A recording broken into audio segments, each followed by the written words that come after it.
Cher Joël, un tout grand merci pour nous accueillir ici aujourd'hui à l'Istituto Svizzero à Roma. Est-ce que je peux te poser une question un peu personnelle pour commencer? Qu'est-ce que tu as mangé aujourd'hui? Alors, pour le petit déjeuner, traditionnellement, chez moi, on prend des fruits. On commence en tout cas toujours avec des fruits. C'est des fruits d'ici, de Rome, hein? Des fruits de Rome, achetés au marché, mais pas toujours bio. Alors Ah. la question se pose, faut-il les peler? Si c'est des poires, faut-il enlever la peau qui, paraît-il, retient les pesticides? Déjà, en essayant de faire bien et de manger des fruits, plein de questions se posent. Mhm. Et café, on ne boit pas de café ici? Si, alors après, la partie moins saine, je fais à l'italienne, je m'arrête au café, je bois un cappuccino. Et là, je vais dans un café très bien, qui est rigoureusement sustainable, qui regarde ses filières de café, mais le café est plus cher qu'ailleurs. Et ça veut dire quoi, sustainable? Qu'est-ce que, tu sais déjà ce qu'ils regardent dans cette filière? Ouais, ils cherchent des cafés, je crois, non modifiés ou non traités avec certains produits. Je ne suis pas une spécialiste, mais disons, je vois qu'il y a une charte, une déclaration d'intention d'avoir certains types de café. Et il y a aussi un aspect fair trade d'un café qui serait payé pour les cultivateurs au juste prix. Donc, si j'ai bien compris, le café est bon. En plus, tu te sens bien quand tu sors parce que tu dis quand même, je fais quelque chose de positif. Et les deux ensemble font aussi que ça vaut la peine de payer le prix. Ça vaut la peine de payer le prix, à mon avis. Je ne veux pas faire de publicité, mais je pense que c'est l'un des meilleurs cafés de Rome. Il n'est jamais amer, donc ils nous défendent de mettre du sucre parce qu'ils disent qu'on met du sucre dans le café que pour cacher l'amertume d'un mauvais café. Oui, ça c'est vrai. Moi aussi, je pense, j'ose pas dire, mais souvent chez nous en Suisse, je dois mettre du sucre dans le café parce que je n'aime pas trop, souvent. Et ici à Rome, on est quand même gâté. Mais permette-moi de te poser une autre question, toujours liée au petit déjeuner. Si on se projette dans un futur d'ici à 20-25 ans, tu t'imagines comment le petit déjeuner? Ce sera la même chose? Ça changera? Comment tu l'imagines?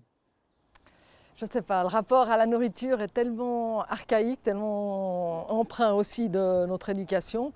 Quand je vois mon fils qui, par exemple, prend déjà des chemins un petit peu différents, par exemple, il est très céréal, qui est un truc, c'est pas moi qui lui ai transmis, mais de l'autre côté, il aime bien les tartines, donc je me dis, il va garder des choses qu'il va aussi transmettre. Je pense qu'il y a des choses qui vont rester, et il y a d'autres choses. Je pense que cette nouvelle génération va être attentive à tellement d'autres choses qui vont petit à petit modifier les habitudes. Donc, quelque part, il y a un aspect presque culturel lié à l'alimentation qui fait qu'on est lié à ce qu'on aime, ce qu'on connaît, et de l'autre côté, on sent qu'il y a des choses qu'il faut changer, il y a une espèce de tension là-dedans. On le voit entre générations.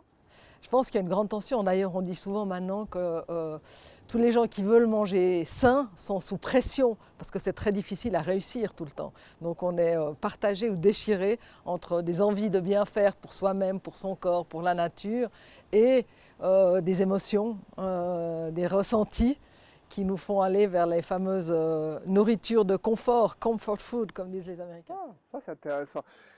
Et donc ça me permet aussi de faire le lien avec l'Istituto Svizzero, justement. Alimentation sur culture, quelque part aussi des changements. Et pourquoi donc Bites of Transformation ici à l'Istituto Svizzero? Alors, Bite of Transformation, ça fait partie pour nous à l'Istituto Svizzero d'une série qui s'appelle La Dispute. C'est une série de conférences auxquelles on tient beaucoup, qui a commencé il y a 4 ans, qui, je dirais, ouvre encore plus largement nos programmes académiques et scientifiques pour parler de sujets qui touchent toute la population et l'engagement citoyen et une réflexion plus globale sur la société et la société de demain. Et ce qu'on cherche vraiment, c'est d'impliquer non seulement des scientifiques ou des politiques, mais aussi en public, de gens qui ont envie que les choses changent, bougent. Ça s'appelle la dispute parce qu'on parle, on se confronte, on confronte les idées. On les confronte aussi, évidemment, puisqu'on est l'Institut suisse à Rome, déjà entre la Suisse et l'Italie, avec des invités suisses, des invités italiens, déjà deux façons de voir sur un sujet. Dispute fait penser des fois à une dispute, à quelque chose de fort, de dur presque.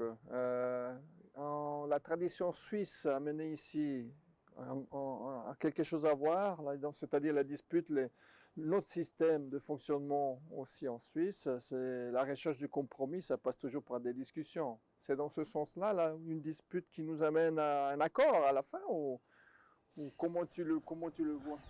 Oui, on pourrait le dire comme ça, dispute dans le sens de débat, discussion, de mettre sur la table tous les avis et plutôt à partir je dirais, des avis et des visions, de voir vers où on peut aller, quelles seraient les solutions et aussi d'ouvrir plus largement le débat en prenant non seulement des spécialistes, mais c'est aussi beaucoup quelque chose qu'on fait à l'Institut en essayant toujours d'ouvrir le débat, de multiplier les points de vue et de prendre non seulement les spécialistes de la discipline qu'on examine, mais aussi d'autres regards. Donc ça fait totalement du sens à venir à l'Institut Auschwitz. C'est pas l'endroit des spécialistes, mais c'est l'endroit des visionnaires, non? Quelque part, au moins en visitant l'Institut en bas, sur les œuvres qu'on montre, c'est surtout des visions qu'on amène ici. Oui, vision forcément, mais je dirais surtout échange de visions, échange de connaissances, échange d'idées.